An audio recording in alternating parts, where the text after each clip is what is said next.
Pues de repente se olvidan. Pues vi que en el cartel no aparecía, entonces es bueno recordarlo.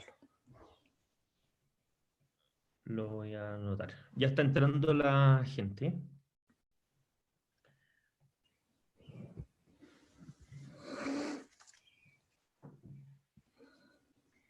Y además vamos a estar transmitiendo por YouTube y esto va a quedar grabado, entonces va a ser un formato muy cómodo.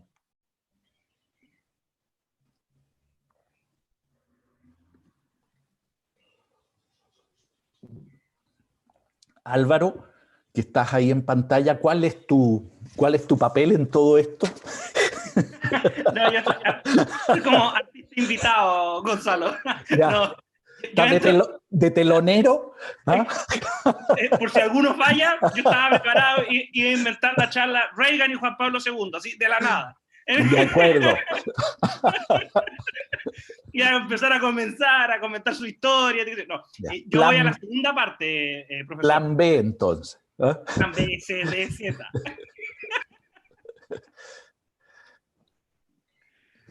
Bien, yo en honor al tiempo partiría nomás.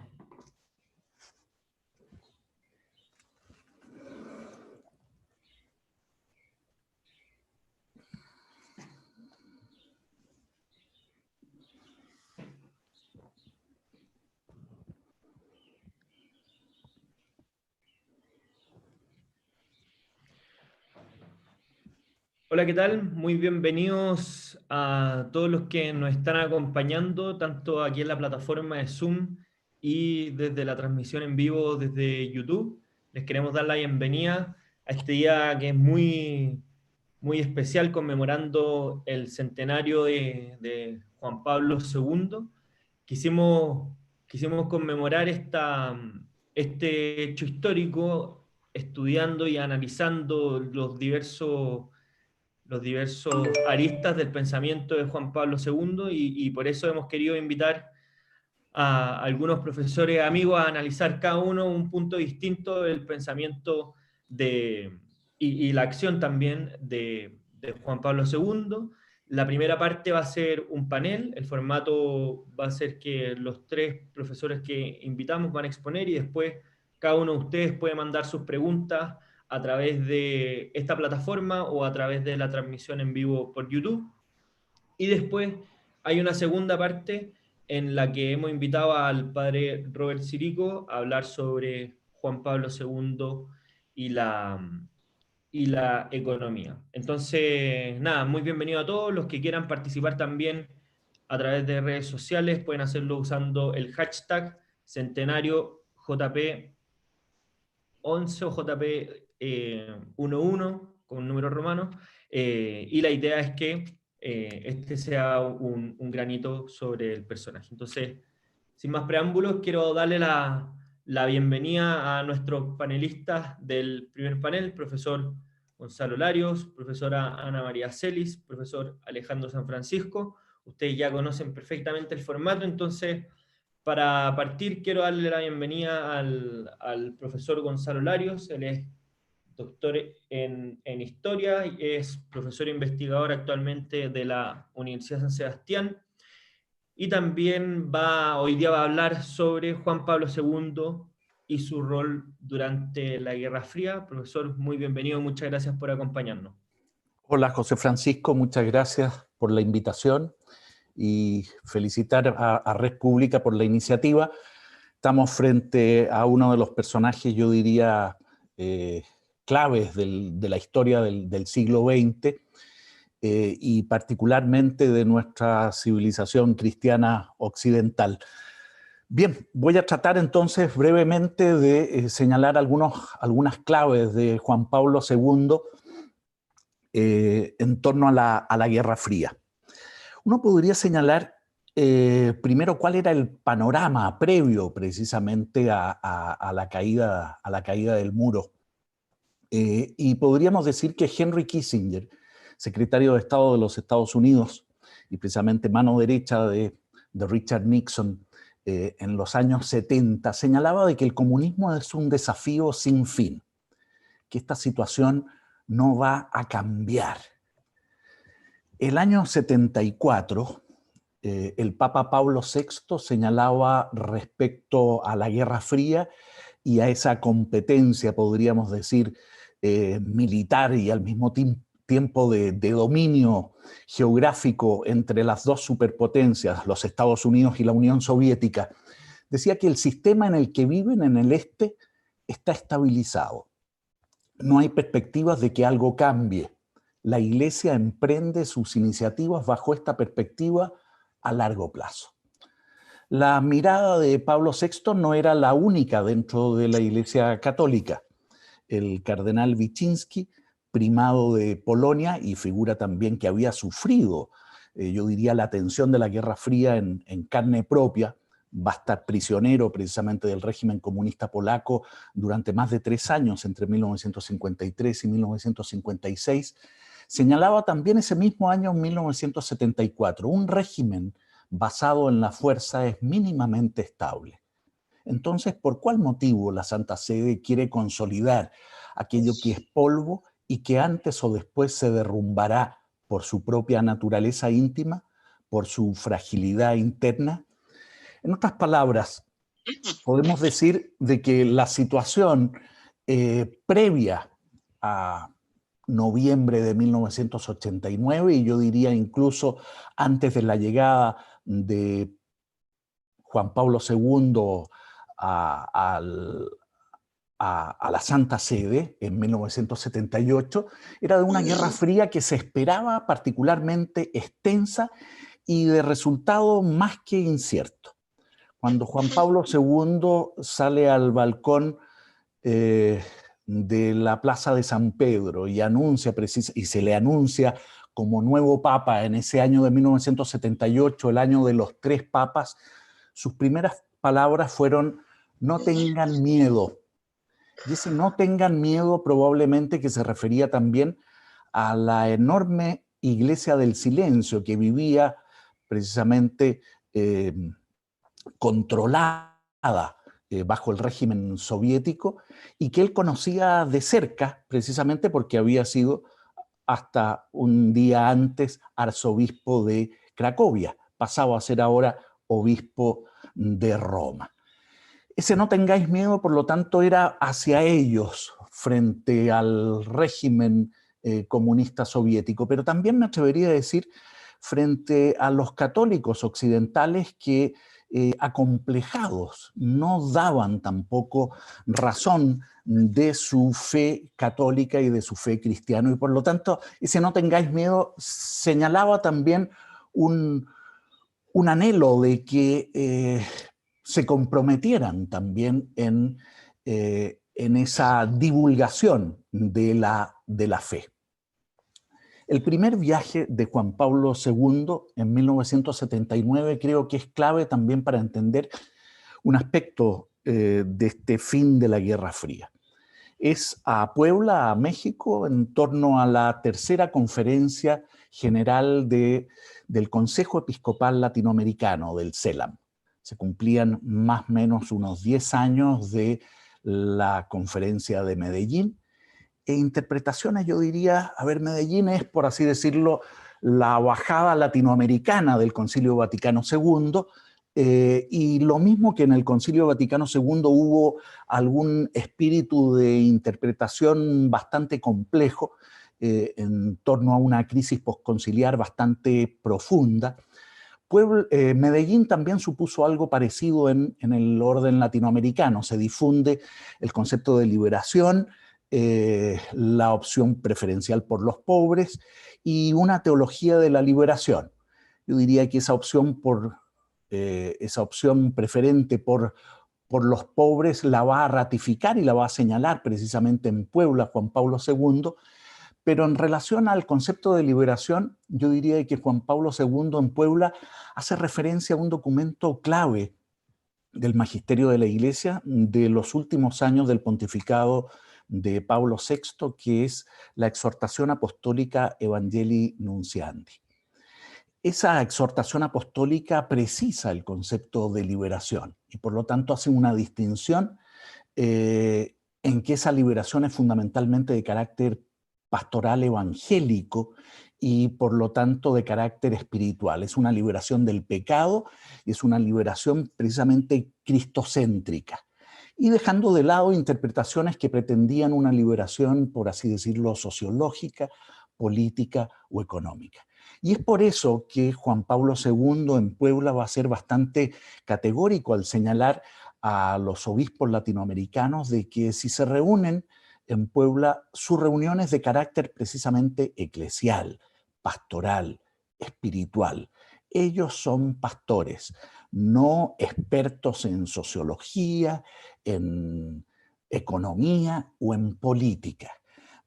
Particularmente con ello, también hace una crítica bastante directa a la teología de la liberación, que luego se va a expresar en dos instrucciones, el año 85 y 86, una referida precisamente a la incompatibilidad de esa teología, yo diría, con respecto al marxismo, y la segunda al señalar y ratificar, yo diría, la Evangelii Nunciandi de Pablo VI en el sentido de una mirada eclesial, pastoral y profundamente evangélica del concepto de liberación. Por lo tanto, es bien interesante precisar que el primer viaje de Juan Pablo II es a Latinoamérica y deja bastante clara cuál es su posición respecto al marxismo y su incompatibilidad precisamente con la doctrina católica. Por otro lado, va a ratificar va a nombrar como consejero de Estado a Monseñor Casaroli. Casaroli había sido quien había edificado la llamada Ostpolitik durante el papado de Pablo VI. Una política, por así decirlo, frente al este, de aceptar el orden de Yalta como hechos consumados y de no molestar al oso ruso, no vaya a ser que efectivamente pueda afectar la vida religiosa en el este. La experiencia de Wyszynski, particularmente de Juan Pablo II en Polonia y el caso polaco les hace ver de que el régimen comunista es un régimen débil, es un régimen falso y un régimen precisamente que expresa, en este caso, el mal. Bajo esa perspectiva es un régimen que puede caer y si hay algo que difiere Juan Pablo II de Pablo VI, tienen una continuidad evidentemente en el ámbito magisterial enorme, es que no concuerdan con la política de la Ostpolitik. Para Juan Pablo II, el régimen comunista puede efectivamente caer, el orden de Yalta puede revisarse, y bajo esa perspectiva su segundo viaje es a Polonia en 1979.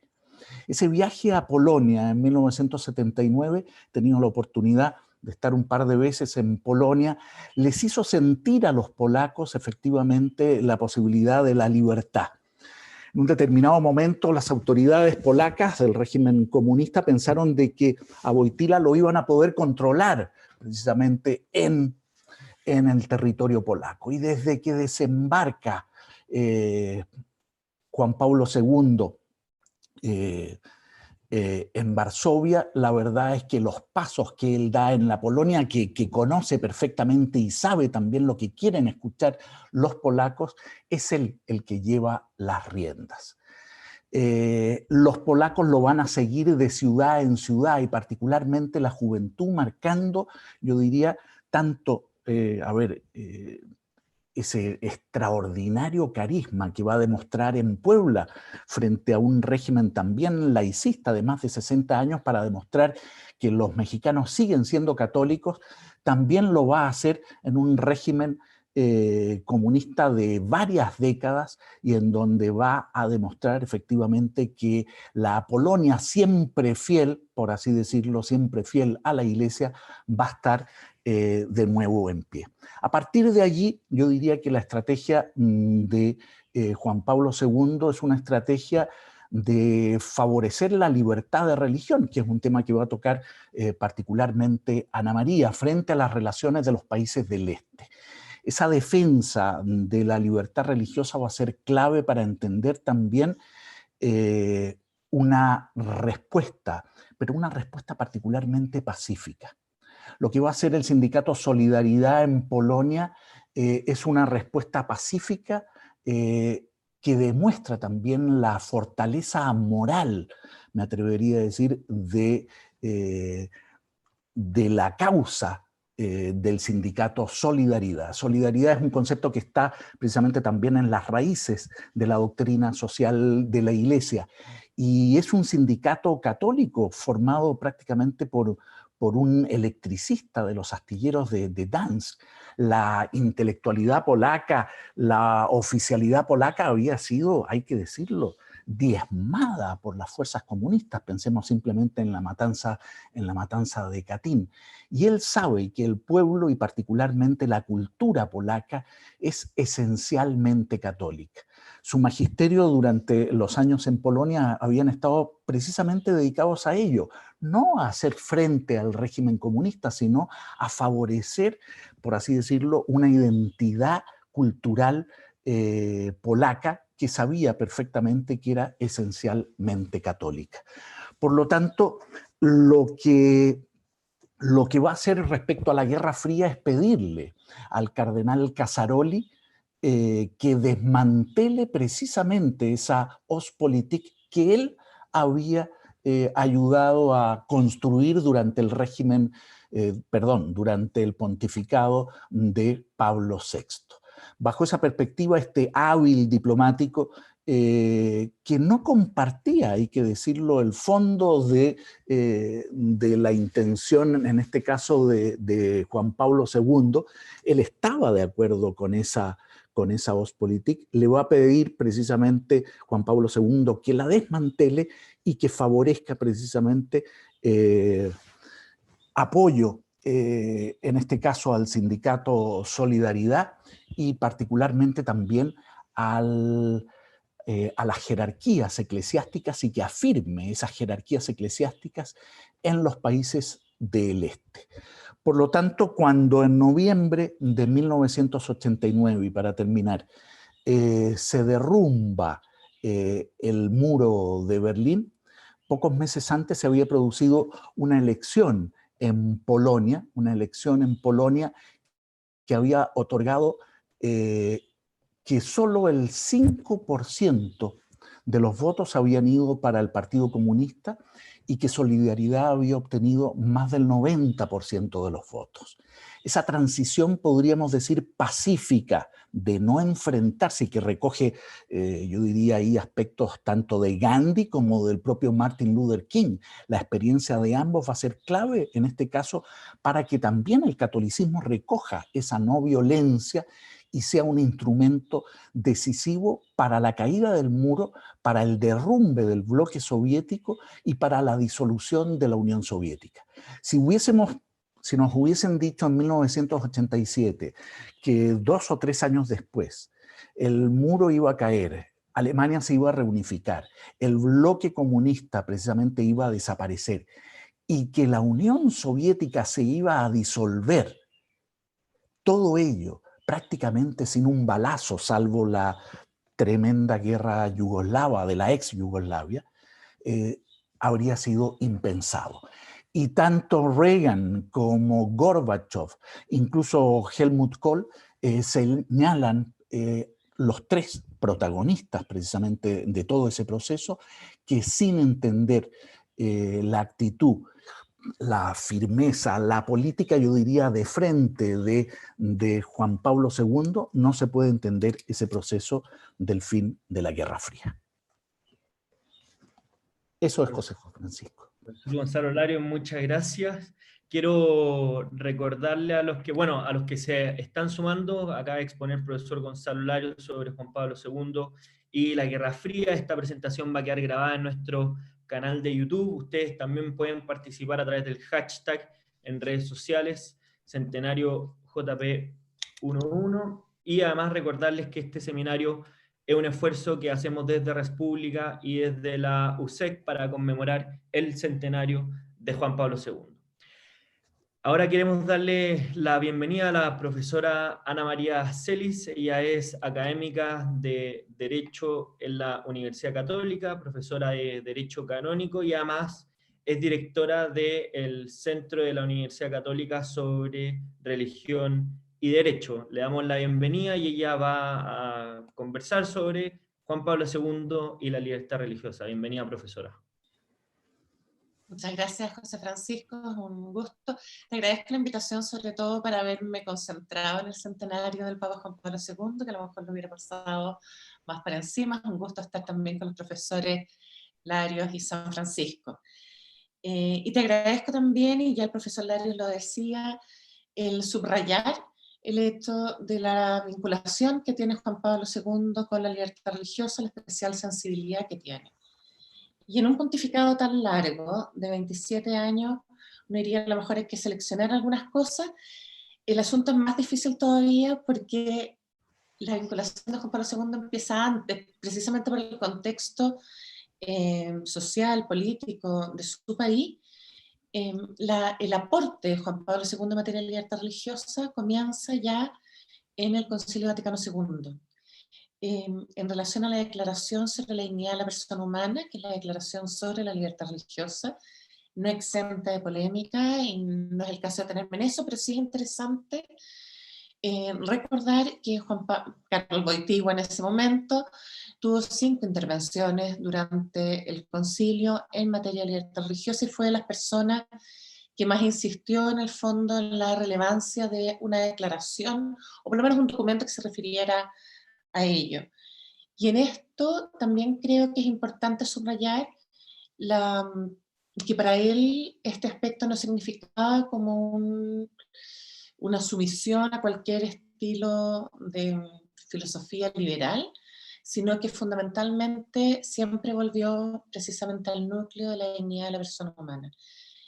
Contenía la revelación, o sea, ese énfasis que luego se ve del personalismo cristiano Juan Pablo II, acá se empieza a observar también en materia de libertad religiosa.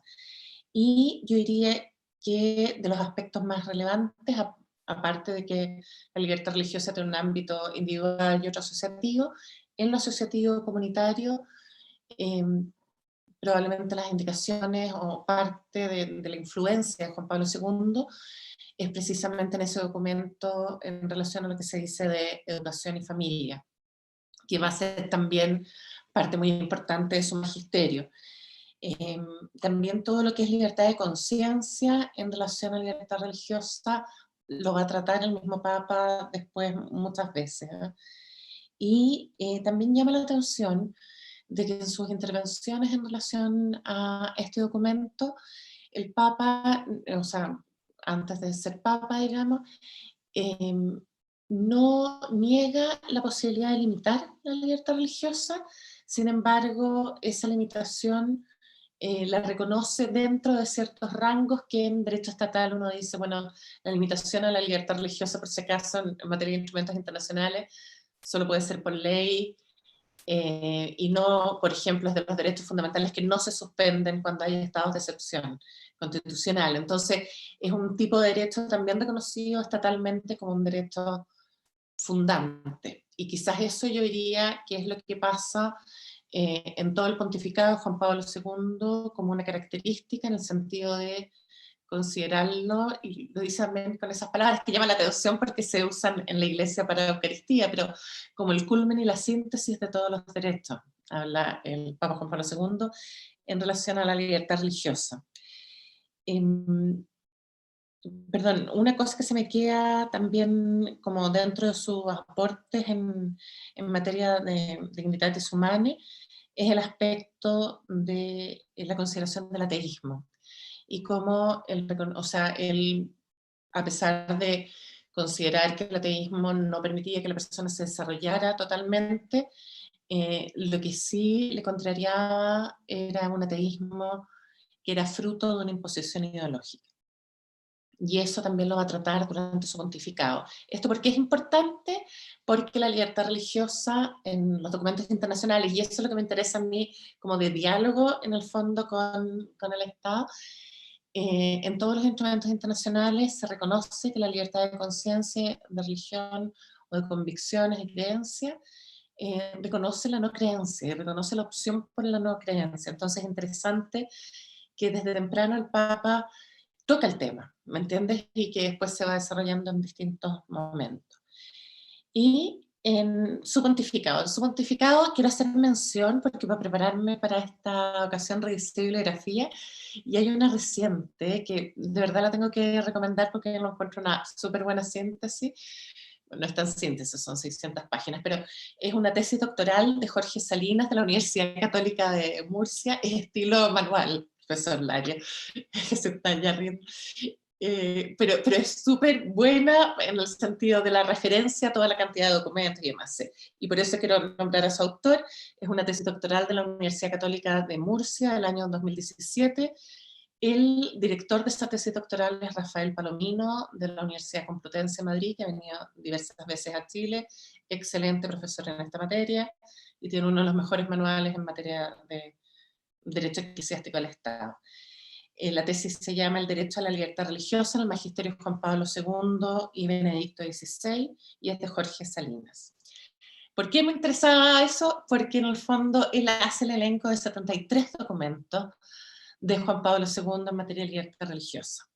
A lo mejor dividido entre los 27 años no suena tanto, pero por si acaso es bastante consistente para haber tocado un tema en tantas oportunidades. Y más que eso, yo diría que el hecho de que los haya tratado en 7 encíclicas. Y eso es propiamente un núcleo de magisterio, y en las encíclicas lo que encontramos también como más tratado sobre todo es el aspecto de la libertad y la conciencia, que son grandes aportes. Estoy dando cuenta que el tiempo corre, así que voy a tratar de correr yo también. ¿En qué sentido?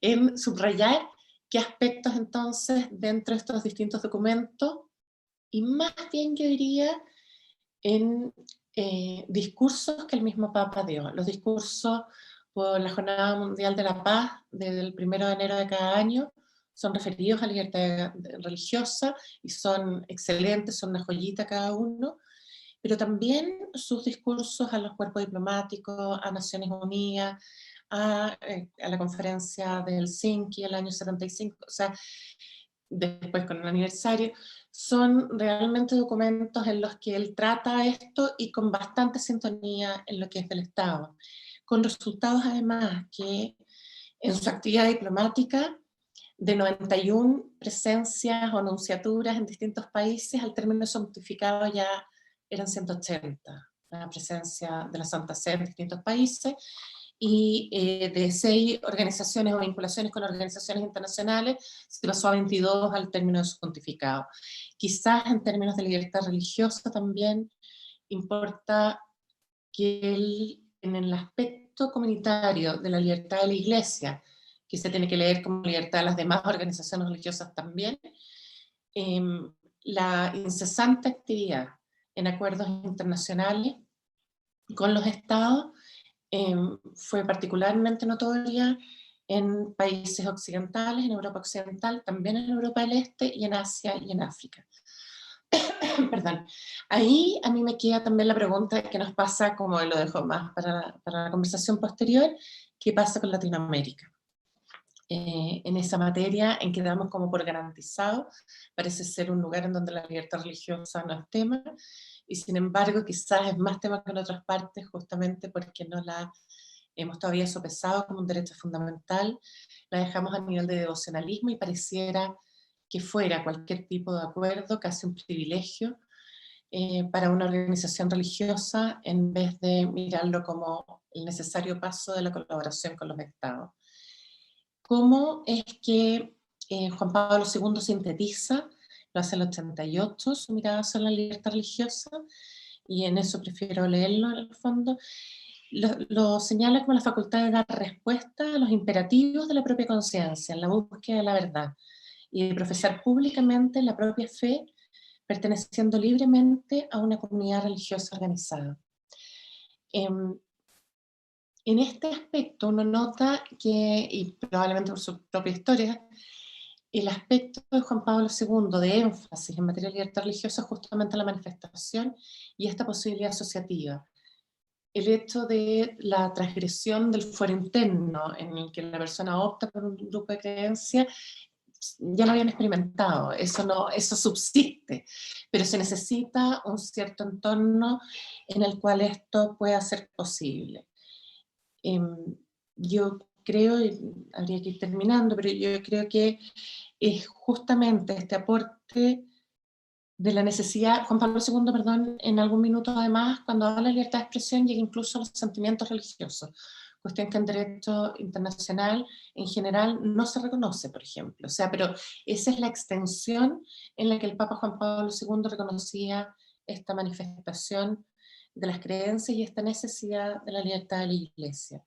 Para mí, un punto de serenidad también sobre la recuperación de esta mirada sobre la libertad religiosa es la declaración de Punta del Este firmada por varios académicos en diciembre del 2018, en el cual se pide volver al aspecto de los derechos humanos como no derechos politizados, sino como derechos que emanan de la dignidad de toda persona humana. Eso sería por ahora. Muchas gracias, profesora. A los que se han sumado les quiero recordar que pueden enviar sus preguntas por el chat de Zoom, o los que están conectados a través del streaming en YouTube pueden hacerlo por esa vía también. Ahora queremos darle la bienvenida a nuestro siguiente invitado, el profesor Alejandro San Francisco. Es historiador, doctor en Oxford, es académico de la Universidad Católica de la Universidad de San Sebastián y también es director de investigación del Instituto Res Publica. Bienvenido, profesor.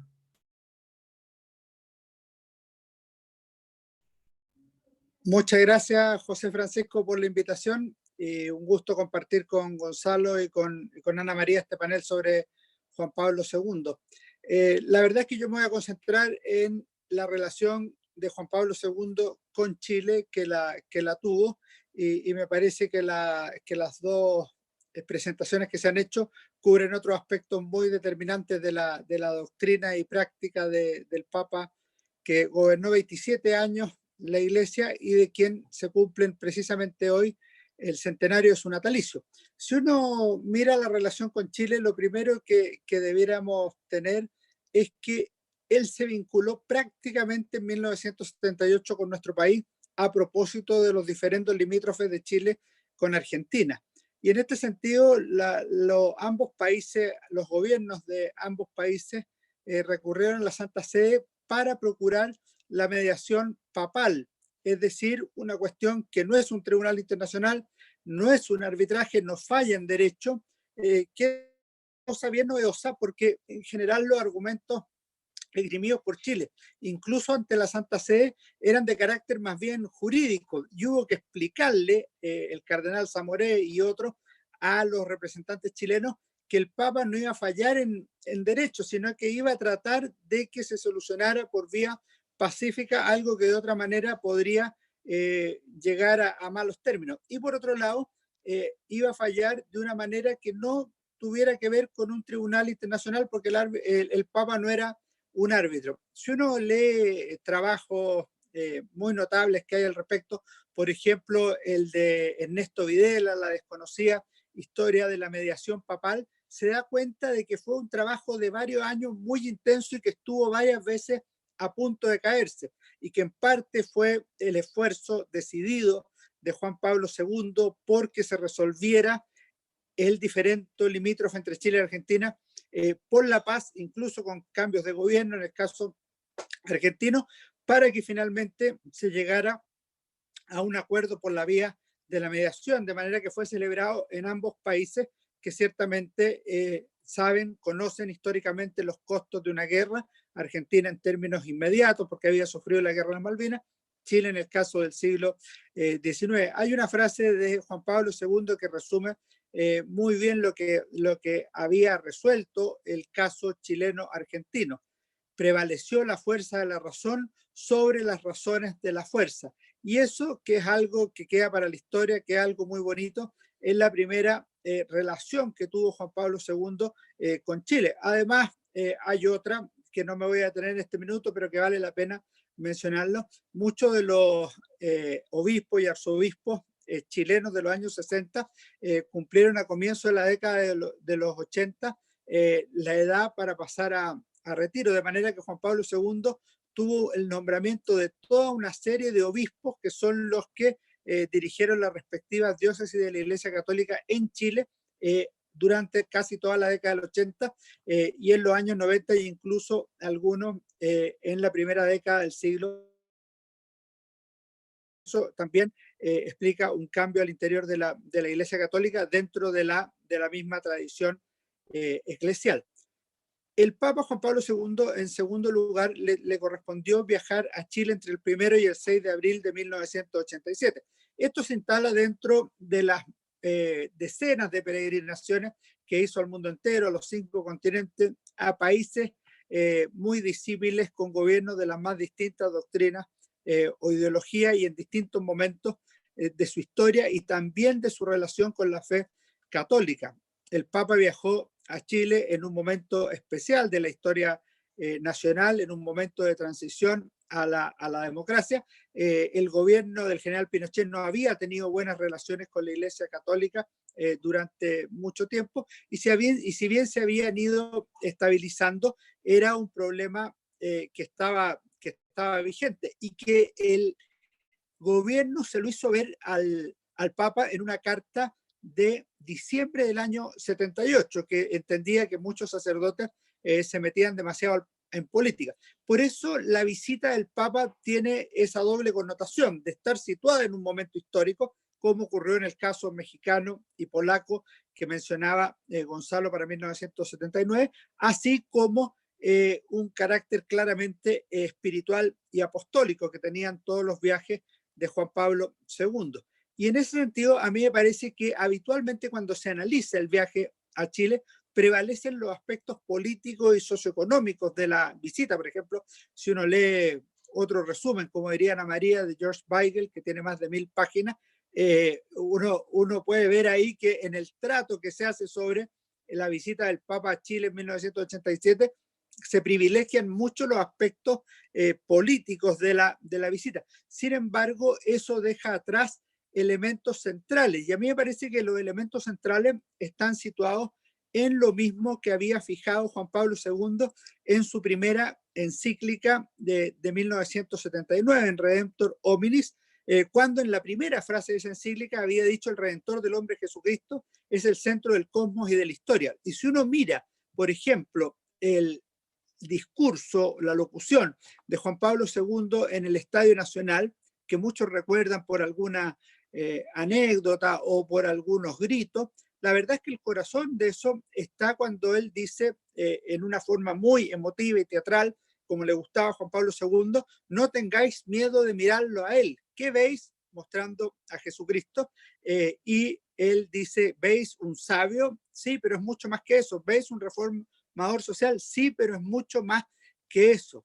Es Cristo, es Él, es Dios mismo. Es decir, hay una visión cristocéntrica de la historia, del cosmos, y también de la visita papal y de cada actividad que realiza Juan Pablo II. Y a mí me parece que eso muchas veces queda desmarcado de las acciones y relaciones que se hacen sobre los viajes de Juan Pablo II. De hecho, en el viaje trató los más diversos temas y estuvo en las más distintas ciudades. Si uno mira el calendario y las actividades que tuvo, estuvo en el norte, en Antofagasta, ciertamente estuvo en La Serena y Coquimbo, en la actividad en Peñuelas, estuvo en la zona de Valparaíso, estuvo ciertamente en Santiago, y en el sur estuvo en Concepción, en Temuco, en Puerto Montt y en Punta Arenas. Es decir, fue un viaje que a su vez fue muy viajado internamente en Chile. Y los temas tratados fueron muchos: los pueblos originarios,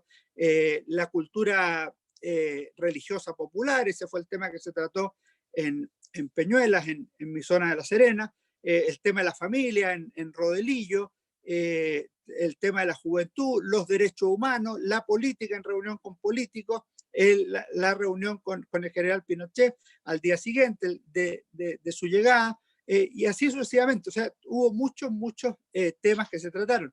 Aprovechó la ocasión para beatificar a Teresa de los Andes y de condenar una vez más el cáncer del divorcio, y por otro lado, en el discurso en la CEPAL, el crimen del aborto. Yo quería detenerme para ir concluyendo en aras del tiempo en el tema de la CEPAL.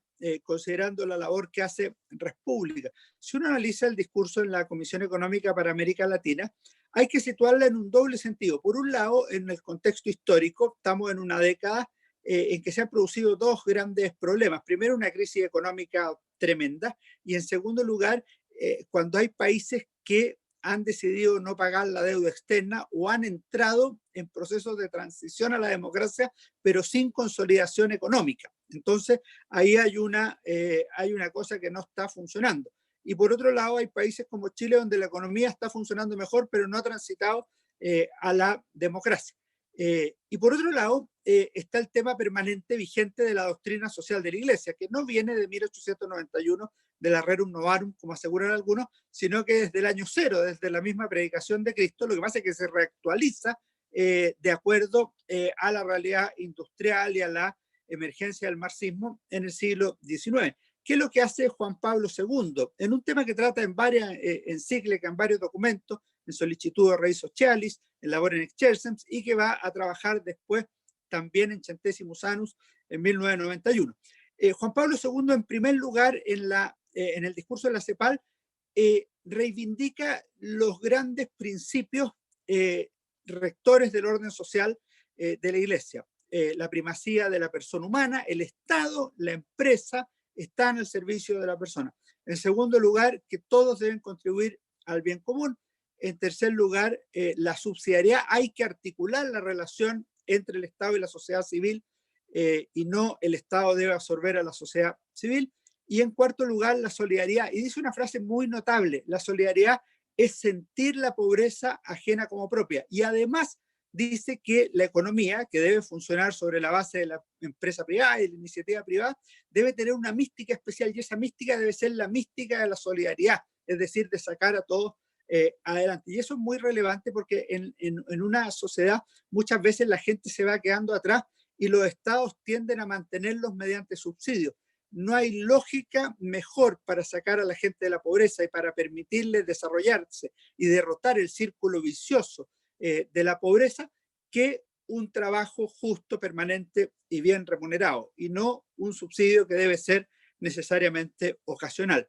Y el Papa Juan Pablo II termina ese discurso en la CEPAL con un llamado especial a recordar las causas morales de la prosperidad, que son bien conocidas a través del tiempo y que son fundamentalmente causas de carácter moral, es decir, serían causas, son virtudes. Él dice, residen una constelación de virtudes: la laboriosidad, el cumplimiento de la palabra empeñada, la honestidad, la audacia, en suma, el amor al trabajo bien hecho. Y eso, que es bien conocido a través de la historia, es necesario volver a ponerlo en marcha. Y quería terminar con eso, porque la clave para la superación de la pobreza es el trabajo, así como la educación es la llave maestra para el futuro, como decía el Papa en la CEPAL. Y esto puede ser particularmente relevante en el caso de Chile, en un momento en que llevamos varios meses de crisis social, ahora una crisis sanitaria, y estamos a punto, o ya hemos entrado, a una crisis económica. Me parece que la peor manera de enfrentar lo que viene es hacerlo solo con recursos económicos o estatales. Hay que tener detrás un fundamento, una forma de mirar las cosas, y me parece que Juan Pablo II da una serie de claves que pueden ser bien aprovechadas para enfrentar estos desafíos con determinación, con un claro humanismo y con un compromiso decidido por todos y cada uno de nuestros compatriotas. Muchas gracias, profesor. Ahora, bueno, en el tiempo vamos a hacer algunas preguntas generales. Quiero recordarle a los que nos están escuchando que pueden enviarlas por el chat o por la transmisión en vivo. Y la primera es que hay algunos autores que señalan que Juan Pablo II es uno de estos personajes que se puede calificar como coloso del siglo XX, que tiene un impacto más allá del mundo católico. A juicio de cada uno, ¿cuál sería el principal elemento o mensaje o idea que dejó Juan Pablo II a la humanidad en general, más que solo al mundo católico? Partimos con el profesor Lario y en el mismo orden de la exposición.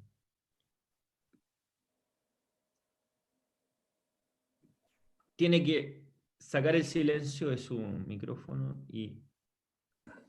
Ahí sí. A ver, José Francisco, la pregunta es enorme, teniendo en cuenta, a ver, un pontificado de 27 años y en donde Juan Pablo II realiza más de 100 giras y visita más de 129, 130 países. Yo diría de que hay aspectos, por lo menos en mi ámbito de la historia y de la cultura, decisivos en el magisterio de Juan Pablo II en relación, por ejemplo, a la cultura y a la importancia de la cultura, y eso también lo señala en Puebla, y en donde también algunos profesores chilenos van a participar. Juan Pablo II favorece la religiosidad popular. Y bajo esa perspectiva, pese a no conocer el mundo latinoamericano, va a tener una especial, yo diría, sintonía con el mundo latinoamericano. Y esa sintonía está precisamente en reconocer una religiosidad profunda, en el caso chileno, hispanoamericano, que tiene sus raíces precisamente en el descubrimiento y en el proceso de conquista y en los siglos precisamente también de presencia hispánica en este continente, que le van a dejar una huella cristiana. Pero al margen de esa importancia que podríamos decir en Latinoamérica respecto a la cultura y a la importancia del cristianismo, que la cultura no es simplemente una serie de componentes anexos, sino fundamentalmente también de carácter espiritual. Y si nos damos cuenta, las culturas y las civilizaciones, todas ellas tienen como eje precisamente de su mirada el ámbito espiritual. Yo diría de que es muy relevante que un pontífice, precisamente en un siglo particularmente secularizador y en donde la fe pareciera quedar atrás, precisamente se convierte en un testigo y al mismo tiempo en un protagonista de la historia, con un testimonio místico y al mismo tiempo de un realismo extraordinario que actúa efectivamente en la historia, señalando, me atrevería a decir, la primacía de lo espiritual por sobre lo material. Y bajo esa perspectiva, frente a esta ideología que va a marcar precisamente el siglo XX como fue el comunismo. Entonces, por un lado, el aspecto de la cultura, de nuestra identidad cultural, y por otro lado, la primacía del espíritu, me atrevería a decir, sobre la materia en un siglo particularmente secularizador, tratando de señalar aspectos, por así decirlo, bastante amplios de su legado. Digo, yo entonces, sí, me tomo justamente lo que dice el profesor Lario, en el sentido de que la dimensión espiritual de la persona en la sociedad, yo creo que se hace como viva en la misma vida de Juan Pablo II. Este interés por las artes, como esta presencia que desbordaba en el fondo cuando visitaba los países y en la que cuando estaba en presencia, sobre todo juventud, era impactante. O sea, era un aspecto que yo creo que cualquier líder político lo hubiera querido y que a él le fluía naturalmente. De hecho, te tengo que decir, José Francisco, que en parte acepté para hoy día, sobre todo porque era un llamado de personas jóvenes. A mí me impacta muchísimo que Juan Pablo II todavía tenga un lugar tan especial entre jóvenes. O sea, porque yo me acuerdo cuando fue elegido, digamos, y él no tenga miedo, me acuerdo del atentado, digamos, o sea, entonces siempre me ha conmovido como esa vinculación, y es una vinculación tan relevante, y perdón que lo traiga a colación con la pandemia que estamos ahora, pero que demostró el valor de la vida humana en sí misma y hasta el fin. Entonces es demasiado interesante en ese punto. Y porque entiendo que siguen después ustedes con otra cosa, así que para apurarme, otro aspecto que sí tocaría como de fundamental dentro de Juan Pablo II es precisamente en este no tengan miedo, que traducido jurídicamente también se puede leer como lo que la Iglesia ha llamado inmunidad de coacción en Dignitatis Humanae, pero que reconocemos como objeción de conciencia en términos jurídicos. Y fue una persona que también lo vivió, entonces, o que estuvo en un contexto en donde se vivió. Y en la medida en que crece el pluralismo religioso, este aspecto de que hayan a lo mejor ciertas materias en las que uno, ya no por defender de la fe o no de la fe, sino por ser coherente con sus creencias, va a tener que objetar. Yo creo que también ahí uno encuentra un testimonio y una señal como clara. Pero es pescando una entre montones de cosas que podrían ser. Digamos. Muchas gracias, profesor San Francisco.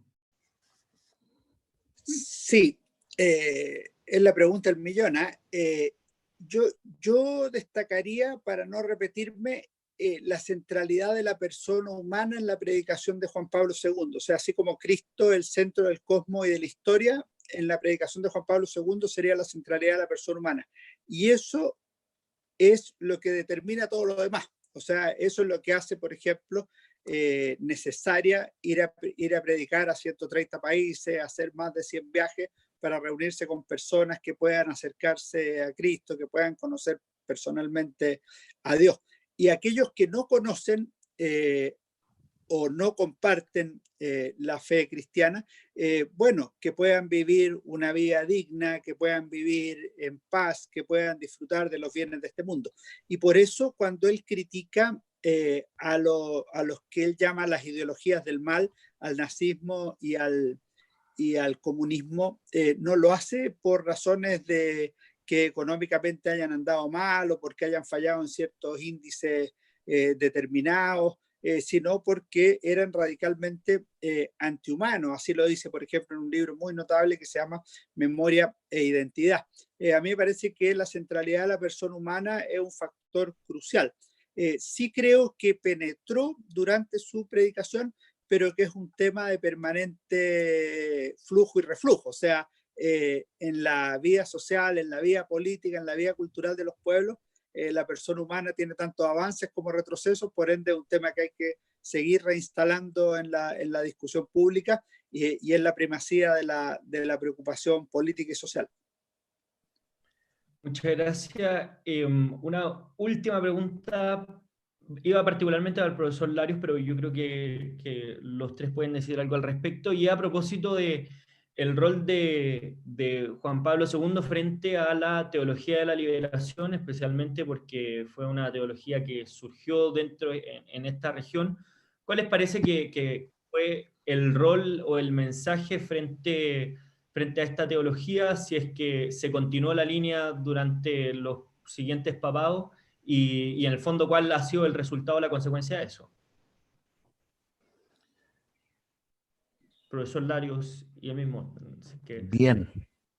A ver, la teología de la liberación surge en Latinoamérica a fines de los años 60 y se despliega, yo diría, durante los años 70 y 80, en un contexto de Guerra Fría y fundamentalmente también de lectura, podríamos decir, en clave marxista del Evangelio.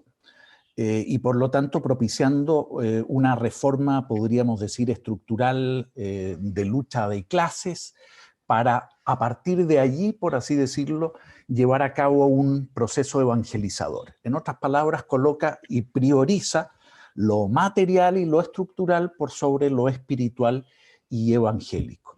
En el ámbito latinoamericano, en el contexto político que se da, precisamente va a favorecer una dialéctica más bien de lucha de clases, y por lo tanto va a ser particularmente confusa y va a favorecer el hecho de que algunos cristianos pretendan finalmente un diálogo y compromiso con el marxismo, y en ese diálogo con el marxismo yo diría de que muchos cristianos se van a hacer marxistas y muy pocos marxistas se van a hacer cristianos.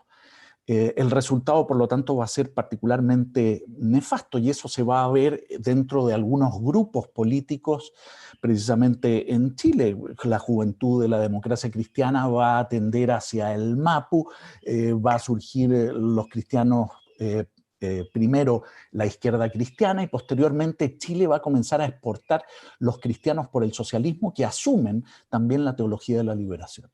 pero me atrevería a decir de que las dos instrucciones que va a participar ahí activamente el cardenal Ratzinger como prefecto para la doctrina de la fe durante el pontificado de Juan Pablo II, precisan, por un lado, repito, más bien la incompatibilidad del marxismo como praxis cristiana, y por otro lado también, como señalé, precisar el sentido evangélico del concepto de liberación y por lo tanto marginado de una dialéctica de lucha de clases, lo cual no quiere decir de que el cristiano no deba precisamente tender a un orden social cristiano y por lo tanto una sociedad mejor. Eso es lo que podría señalar. Gracias, profesor. Para darle la palabra a otros, Ana María a mis Celis. compañeros. No, yo solo, ya dio la explicación como más técnica o teórica el profesor Lario. Yo sí quisiera solo detenerme, porque veo que ya llegó el próximo invitado, quisiera detenerme en también la posibilidad de diálogo que se dio en torno a esa iniciativa eclesiológica, y sobre todo porque se hizo cargo de una situación social latinoamericana, y que se plasmó fundamentalmente en las comunidades eclesiales de base y en las ollas comunes, que eran necesarias en su minuto, o sea, que siguen siendo por si acaso necesarias, más todavía con las dificultades que estamos teniendo hoy día. Entonces creo que yo sí rescataría algo, por si acaso, de esa experiencia, en el sentido de hacernos cargo de la dimensión social, o de la dimensión de pobreza que existía, y me parece que la politización de todo eso también tuvo que ver con el contexto político que estábamos viviendo en los países de la región. Eso nomás, no, me imagino que Alejandro tiene mucho más también que decir. Gracias, profesora. Profesor. No, muy brevemente, que estas cosas siempre hay que entenderlas en su contexto histórico y se suman dos cosas. Una fue el impacto de la Revolución Cubana en América Latina, que fue extraordinariamente potente y significó que muchos países, sociedades, partidos quisieran sumarse a la revolución. E incluso sectores de la Iglesia Católica dijeran que la revolución era inminente, entonces o la rechazaban o la cristianizaban, y optaron por cristianizarla. Y ahí se produjo el problema que bien mencionó Gonzalo, que muchas veces fueron marxistizados en vez de cristianizar la propia revolución. Y lo segundo fue una lectura interesada o no hecha o confundida de lo que se llamó el espíritu del concilio, que algunos entendieron como el paso del anatema al diálogo, utilizando la fórmula de Garaudí, es decir, que ya no había que condenar al marxismo, sino que había que dialogar con él en una forma de entendimiento. Ahora, eso tiene un sustrato que ha dicho bien Ana María Celis. Cuando hay niveles de pobreza tan dramáticos, cuando las sociedades tienen índices de desnutrición que son del 20, 30 o 50%, evidentemente cae en tierra fértil cualquier ideología, por rara, absurda o curiosa que parezca. En ese sentido se podría conceder el beneficio de la duda. Pero lo que hacía Juan Pablo II y que han seguido los sucesores, es decir, que para eso no hay que buscar ideas en doctrinas o ideologías ajenas, porque todo eso está contenido tanto en el mensaje del Evangelio como en la doctrina social de la Iglesia. Entonces no hay para qué venirse a inventar nuevos fundamentos donde ya existen algunos que son muy sólidos. Muchas gracias, profesor, y bueno, muchas gracias a los tres, profesor Gonzalo Larios, profesora Ana María Celis, profesor Alejandro San Francisco. Sin duda, este tema daría para mucho más, pero en honor al tiempo vamos a tener que dejarlo hasta acá. Les mandamos un aplauso a la distancia, muchas gracias por haber estado con nosotros. Y nada, agradecerle a nombre de República y de la USEC. Despedimos a los profesores